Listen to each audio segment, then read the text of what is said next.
Mas só para entender mais um pedaço aqui, a gente fala de uma série de contextos, porque assim, foi massa a sua fala, que a gente consegue pescar alguns itens que podem ser abordados.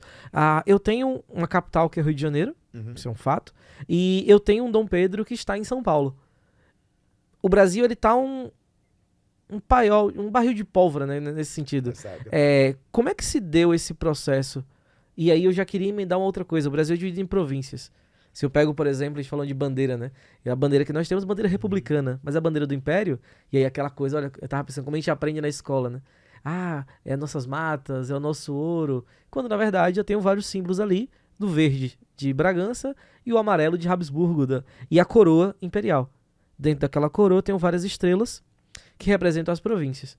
Eu queria perguntar o seguinte, eu queria que você explicasse um pouco melhor pra gente esse cenário de tensão de negociações. Dom Pedro estava em inúmeras viagens para negociar, e se existia alguma possibilidade aqui no Brasil de acontecer, por exemplo, o que aconteceu na América Latina. Porque eu tinha aquela ideia de um Simão Bolívar, de uma Gran Colômbia, de um único país, mas acabou se fragmentando. Isso era possível no Brasil? Será que você poderia... Ashley, eu vou começar a responder... Perguntei muita coisa, né?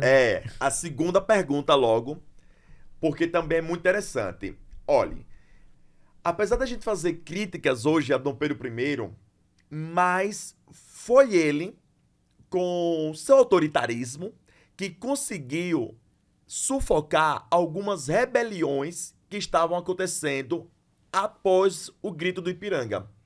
Então, nessa época, 5 províncias vão se rebelar. São elas o Grão-Pará, o Maranhão, Piauí, Bahia e a Cisplatina. Então, logo após a nossa independência, essas 5 províncias se rebelam. Inclusive, já estavam nesses locais o quê?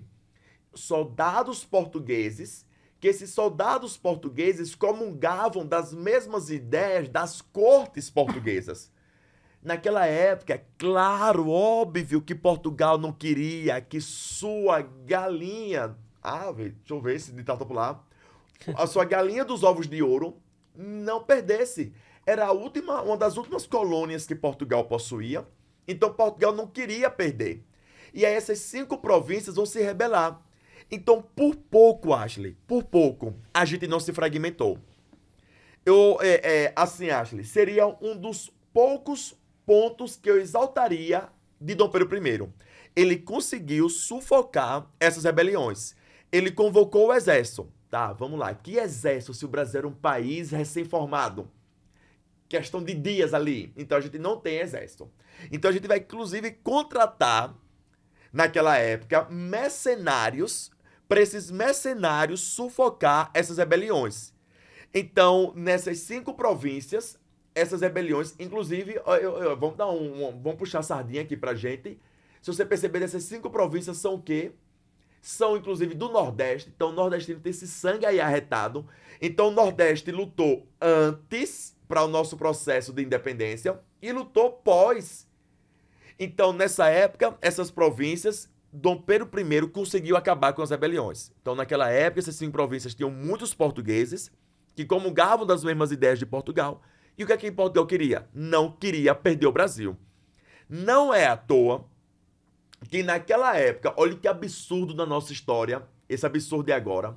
Naquela época, o pai de Dom Pedro I, Dom João VI, lá em Portugal, diz-me assim: ora, meu filho, para eu reconhecer a independência do seu país, você vai ter que me pagar uma indenização. Uma indenização, pessoal. O Brasil foi durante 4 séculos explorados por Portugal.